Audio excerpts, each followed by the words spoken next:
box thinking that we're looking for, right? Hutao always seems to have a unique perspective, so let's make this our first stop. What? My ears are burning. Did somebody say my name? Yeah, it's Paimon and the Traveler. Oh, and Xiangling, too. Oh, of course, Hutao! Way outside the box. Meaning, you're here for some other reason, right? How might I be of assistance? Well, Hutao, I wanted to ask you, what kind of food do you like? What food I like? Off the top of my head, I don't really have an answer. Wow, so even Hutao gets lost for words sometimes. Paimon sure didn't see that coming. Come on, even the chirpiest birds clock out for the night, right? I'm no different. Pretty sure clocking out isn't something birds do, but okay. Right! There's no need to overcomplicate it. Just pick a dish and tell me what you like about it. I'm doing some market research. I see. Launching a new dish? Well, let me say right off the bat, nothing weird, okay? Some poached fish, a side of shrimp dumplings, that is all you need. Poached fish and shrimp dumplings? That's a bit ordinary, isn't it? Well, it is and it isn't. Think about it. Poached fish is hot and spicy with a powerful aroma. It's a dynamic dish. Add a side of shrimp dumplings, and there's your static component. Got it? Dynamic? Oh, I can do dynamic. Mushroom slime stew, it... No, not that kind of dynamic. A dish is more than substance, it's a mood. Poached fish is red and spicy. It elicits a response from the eyes, ears, nose, and mouth. That's why I call it dynamic. Shrimp dumplings are more subdued, clear and smooth with a pure and subtle fragrance. I call that static. Combining dynamic and static is how you create a perfectly balanced meal. A union between opposite but complementary features coexisting in perfect harmony. Paimon didn't follow that at all. But at the same time, it kinda sounded smart, so... Okay, dynamic and static. Opposite, but complementary. So is this just another way of saying you should keep everything balanced? You know, a little meat, a little veggie, a little salt, a little sugar? Bingo! Except I don't think you need to have a sweet dish for it to be a complete meal. Personally, I always skip dessert. Okay, I think I got it. At first I thought you were just goofing around, but actually you make a really good point. How did I ever doubt you, Hutao? Thanks! When it comes to telling tales, the storytellers have got nothing on Hutao. Sounds suspiciously like a compliment to me. I'll take it.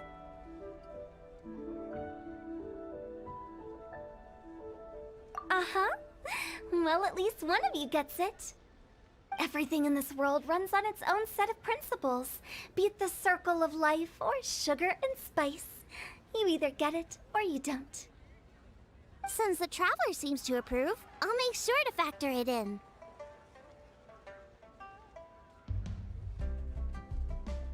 Paimon thinks we're pretty much done here now. Let's head to Boo Boo Pharmacy next. Boo Boo Pharmacy? Yeah, you'll definitely get some interesting responses over there.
Toodaloo.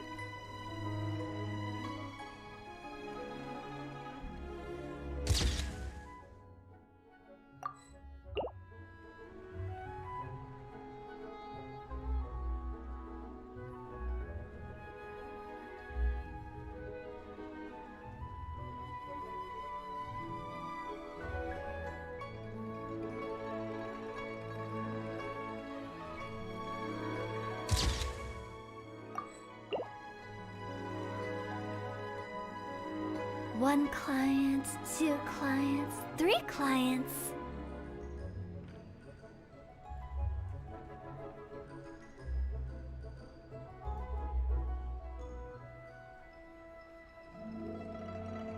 Huh?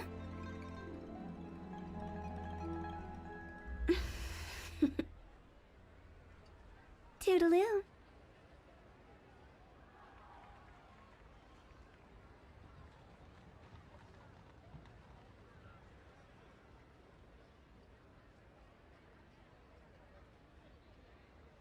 Wanna come over for tea?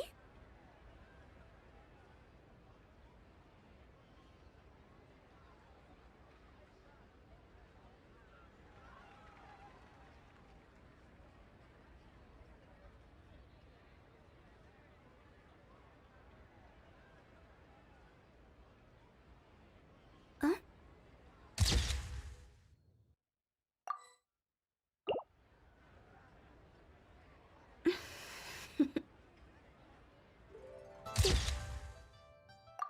Toodaloo.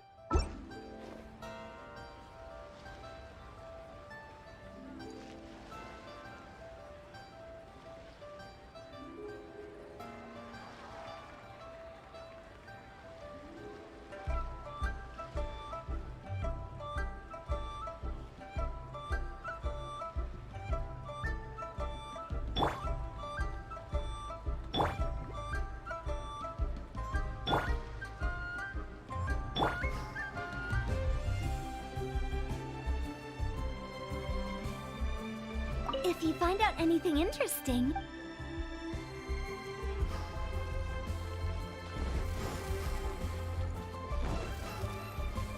Huh?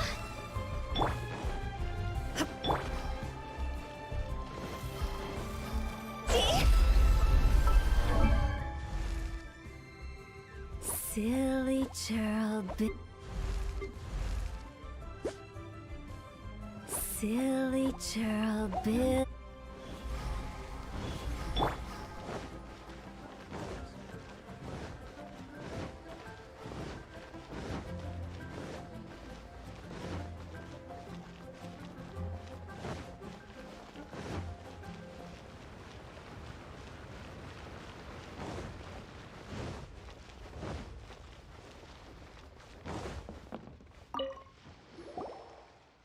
Oh, it's you.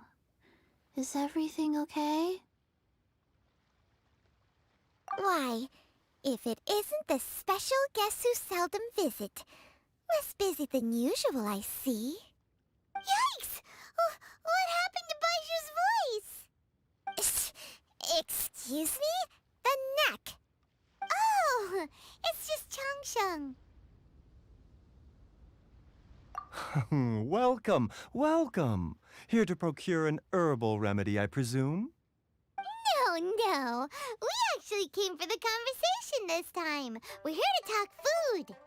I'm entering this year's cooking competition, so I wanted to ask you both. Oh, wait, there's 3 of you.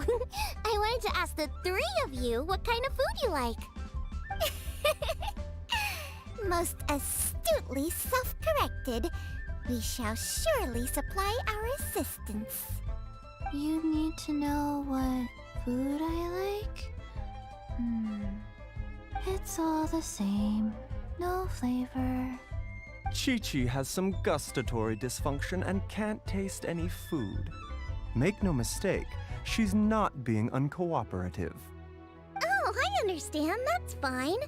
Still, I'd expect Chi-Chi to have some sort of dietary preferences, though. There must be some dishes that you like the sensation of. Sensation? Yes. There's one. Coconut milk. Nice and cold. Well, that doesn't help us. It's not a dish, it's a drink. How about you two? Any thoughts? I like bite-sized morsels of meat. I agree with Changsheng. Many of our patients are the elderly and young children. They find large chunks of fowl or seafood difficult to swallow and digest. Dishes where the ingredients have been finely chopped, on the other hand, are far more suitable for them. We also see plenty of people with colds and sore throats who find it difficult to eat rich food. From a purely pharmaceutical perspective, I tend to recommend soups and stews. Got it. Would that be medicinal soups and stews? Medicinal soup. I don't like it. I must apologize for having such a one-track mind. It's a little difficult to think about food without worrying about the health implications these days. We've had quite the endless stream of patients recently. If you ask me, I think the changing weather is to blame. That's okay. Everyone's input counts. Keeping it seasonal and suitable for all ages sounds like a pretty good idea to Paimon.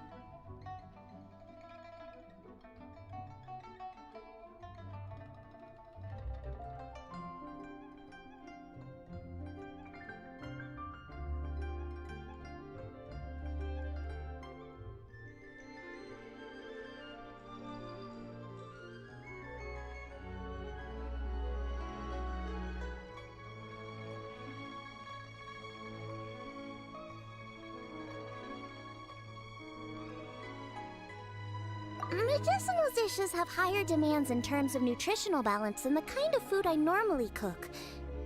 I don't usually focus on medicinal properties, but since this is for a competition, maybe I can score more points by taking both flavor and function into account. Food with substance. Always better. Everyone will like it. It's a great suggestion. Thanks, everyone. You're welcome. As long as we could help. It's great to have a doctor's unique perspective. I'm feeling inspired. Oh, how you flatter me. Receptivity to sensible suggestions make for a savvy chef. Oh, she is! Creating new dishes is Xiangling's favorite thing to do. You can be sure she'll put lots of care and attention into it. Everyone's got their hobbies, and mine is cooking. Usually I just go with my own ideas, but having a whole new perspective this time is sure to make a big difference to the end result. Great! That makes this whole trip worth it! Alright, time to move on to the next. So we've got an independent thinker's perspective and a health perspective. Next, Paimon thinks we should probably talk to some picky eaters.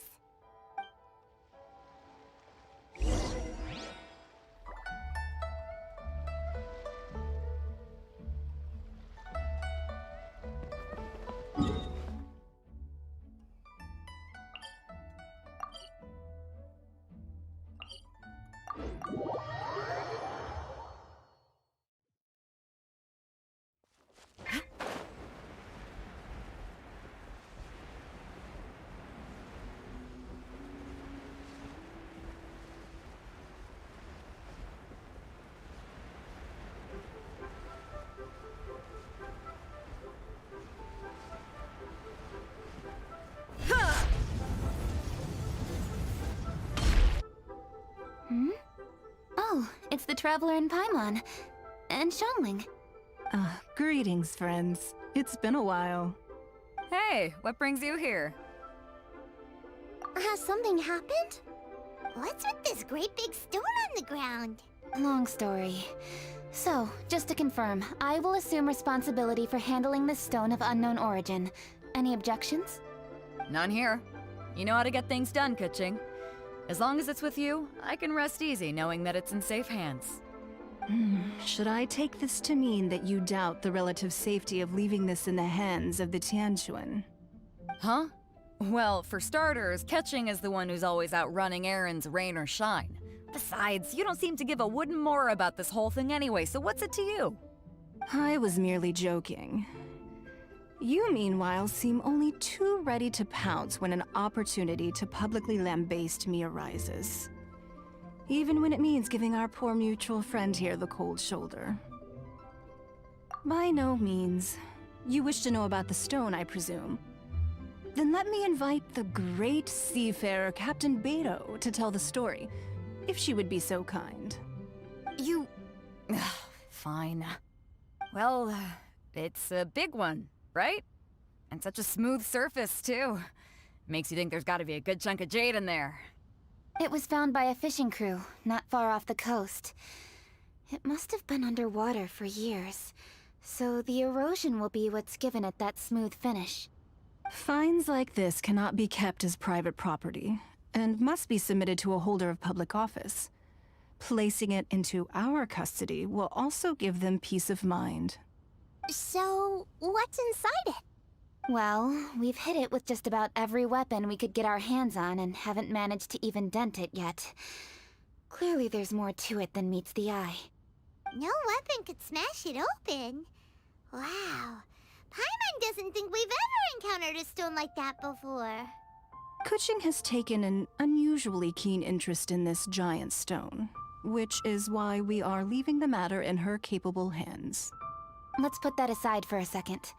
Traveler, what brings you here? Were you looking for someone? Actually, we were looking for all of you. We need all hands on deck here. Oh? Hopefully not because there's been some sort of cataclysmic event. No, nothing like that. Paimon's just getting carried away. I just wanted to ask everyone about their food preferences. Food preferences? That's a little unexpected. I have rather simple tastes. Precise, pure, smart, and sophisticated. That is all I require. That's your idea of simple, huh? I summed up my culinary requirements in 4 words. Is that insufficiently simple for you? A few weeks out on the open ocean would fix your flawed definition of simplicity, let me tell you that. What about you, Beto? Me? If it's freshly cooked and piping hot, that floats my boat. If it's got a little chili pepper in there too, I'm one very happy captain. Paimon thought you would have said bar food. Oh, bar food works too. As for me, it's got to be seafood. Okay, got it. So, seafood, piping hot, and, simple but sophisticated. And that's where I would disagree. Traveler, surely you've heard of golden shrimp balls. Oh my, they're my favorite. You need to wash and devein the shrimp, wrap it in finely sliced potato strips, then deep fry it to perfection. There's no room for cutting corners. They're very precisely put together. They taste pure, the presentation is smart, and the skill needed to cook them is highly sophisticated. It fits Ningguang's forward summary to the letter. Huh. So what you're saying is, for all the frills and trills, good food is all the same at the core? I heartily agree. Golden shrimp balls are a prime example. Their essence lies in combining art and nutrition in a single package. It is a dish of true value. Okay, got it. So Kuching loves golden shrimp balls. I didn't say that. Did I? No, at least not outright. Alrighty. Thanks for all your input. I'll be sure to take it all into consideration. Traveler, Paimon, do you have anything planned after this? Good. I'd like you to help me investigate something. It's about this stone. You picked the right people for the job. We investigate stuff all the time. My thoughts exactly. The Qixing has a public duty to deliver our final verdict to the fishermen, but there are also some things I would like to investigate on a personal level. I'm sure you've become acquainted with the general background of the Moon Chase Festival. However, I have my own understanding of this festival's roots. My grandfather was a researcher of Liyue's traditions. In his notes, he indicated that there was a deity called the Stove God in ancient Liyue, which people paid tribute to at a certain time of the year. Very few written records make mention of the Stove God, and those that do are notoriously confusing. Some scholars believe that the Stove God was just another title held by the Lord of Geo, but others suggest that this was a different deity altogether. One folktale even claims that the ancients found the Stove God's shrine, but there was no statue, only a huge, smooth slab of stone. Shortly after it was found, the stone was lost in transit, and it hasn't been seen since. This stone here has all the same features, so I suspect it could be the one that went missing all those years ago. After many years of researching ancient texts, my grandfather came to believe that the practice of paying seasonal tribute to the Stove God may be best described as a festival. He called it the Stove God Festival. That would make it the forerunner to the Moon Chase Festival we know today. But this is all just theory and conjecture. To prove any of it, we'd need to start by identifying who the Stove God really was. Now that Rex Lapis has passed on, and Liyue has entered the age of humankind, his successors should continue to respect our nation's culture and traditions, just as he did. That's why I think the responsibility for this situation should fall to me. It's a chance to shed light on our history, revitalize an ancient tradition, and possibly prove my grandfather's hypothesis along the way. With any luck, we'll nail all three in one fell swoop. It was just a couple of days ago that we received this stone. Right after we decided to use food as the central theme for this year's festival. It makes me wonder. Maybe a divine will is at work behind all of this. 3 birds with 1 stone, huh? That's pretty efficient, even for cooking. Hey, don't worry about that. This sounds super important, so don't mind me. Besides, we're only... Wait a second. I got it! What? Why are you shouting? Kaching, can I tag along for your investigation? But... Since it's all about the Stove God, I might get to learn something useful about cooking along the way. It'll be great inspiration for me in the competition. Please, let me come along. I promise I'll help. If it means that much to you... Okay, I suppose you can come. Really? Yay! Thank you so much! You're the best! Now that that's settled, time to get going. Jingsa Village is said to be home to a lot of historical texts, so I'd like to start by making some inquiries there. Alright, then it's off to Jingsa we go!